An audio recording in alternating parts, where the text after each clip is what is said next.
Have you ever walked into a classroom full of excitement and have struggled to make children listen to you? Believe me, every teacher has reached there. Classroom management is not only about loud voice or strict rules, it is about creating an environment where the learning flourishes. Hello everyone. Welcome to Limitless Learning, where we empower teachers, parents and students to create meaningful learning experiences. I am Gayatri Aneja, and today I am going to talk about one of the biggest challenges teacher faces, especially new teachers. The good news is that these mistakes are common, and with small, simple strategies, we can definitely avoid them. The point number one is starting without clear rules. Most of the teachers think that children knows how to behave. Believe me, they don't know. You have to tell them. Children are more clear when they know that what are the expectations, what is expected from them. So, day one of your class, set down clear rules, 5 to 7 very clear rules like respect each other, look after the classroom belongings, be kind to each other, wait for your turn. If you want to ask a question or you want to answer something, raise your hand. Children thrive when they know what are the expectations, when the expectations are clear and consistent. Point number 2, talking more than listening. At times, we talk too much. We give too much instructions to the children. Instead, stay calm. Listen to what a child is saying. Learning is most effective when students actively participate. New teachers often spend most of their time explaining too much. Instead of explaining, ask them questions. Encourage discussions. Use pair work or group activities. Aim to make your classroom a place where students think, not just listen. That will create and improve their creative thinking also. Point number 3, inconsistent discipline. One day a rule is enforced. The second day it is ignored. It creates confusion in child's head. Instead, apply classroom rules fairly and consistently to everyone, because this fluctuation will create confusion and then children will not stay consistent with their behavior, which will spoil the class environment. Point number 4, raising your voice. Many teachers believe that shouting it is a part of taking a control over the class, whereas it creates noise and it also creates a lot of tension. The kind of tension we feel when there is a loud voice around us, believe me, even children feel. Maybe they are not able to express the same way, but they feel anxious inside them when the teacher raises their voice. Instead of doing that, you should lower your voice, pause for a minute, make an eye contact, and wait calmly. Children will definitely observe your behavior and follow it. I give you one tip here, which is very practical. If your class is making noise without any reason, just children are unattended and they are just talking to each other, just go to your class and stand there calmly with your folded hands.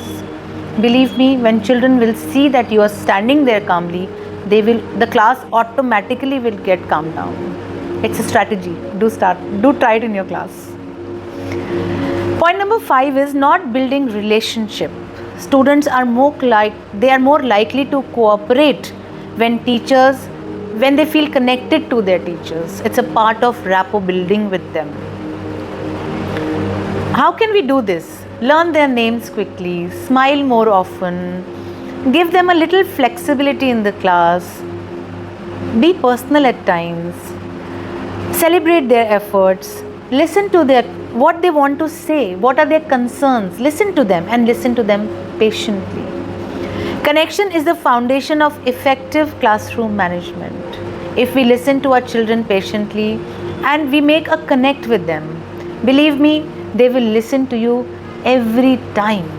If you will only look at them, they will understand what you're conveying. That kind of a connection is important. Point number 6 is ignoring positive behavior. At times, teachers only see mistakes. That's not nice. That's not wise. We have to encourage children anyhow. Children also need recognition when they do right things. Praise specific behavior. Praise them for their notebook work, for neat handwriting, for being kind to each other, for completing their tasks in time. Positive reinforcement encourages others to follow. So please, it's a positive encouragement when they will see that there was a clapping in the class for one child, another 4 children gets encouraged. It's a very positive way to, it works. It really works. I can say that. Point number 7 is poor lesson planning. If a teacher enters the class and she is not prepared herself, it's not going to work. It will be a big mess in the classroom. So we as teachers have to make sure that when we enter a classroom, we are very clear about what we are going to teach. How are we going to hold a lesson?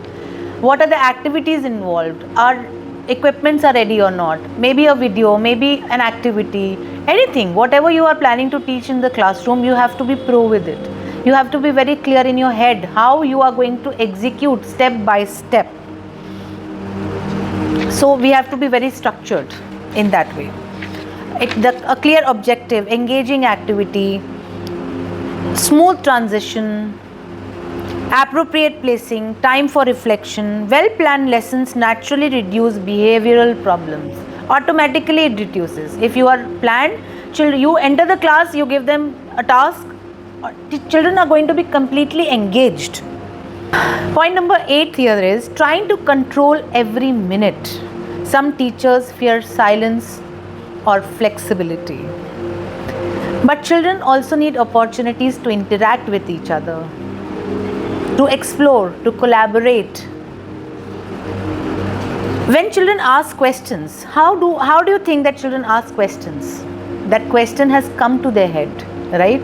That means there is a learning. The child is inquisitive to learn more about it. So encourage group discussions in your classroom, debates in your classroom, encourage independent thinking, encourage students' choice. Give them a variety of things and tell them to choose. A well-managed classroom is active but not necessarily quiet. So be prepared for it. If you are preparing for an activity which talks about group discussions, debates, collaborations, definitely there's going to be a noise, but it's a constructive noise. So be good with it.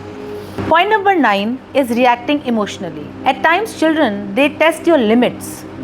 We as elders, as teachers, we have to be patient.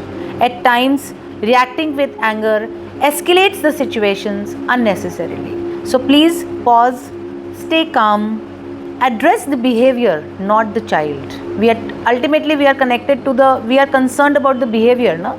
It could be with any child. Correct with respect and maintain the child's dignity. That is very important. Very, very important. Point number 10 here is forgetting that every child is different. Not single strategy is going to work with every child. Every child has different personalities, learning styles, and emotional needs. Instead, observe the child. Be flexible. Adapt your teachings. Differentiate your approach towards every child. Great teachers adjust their methods to meet child's needs.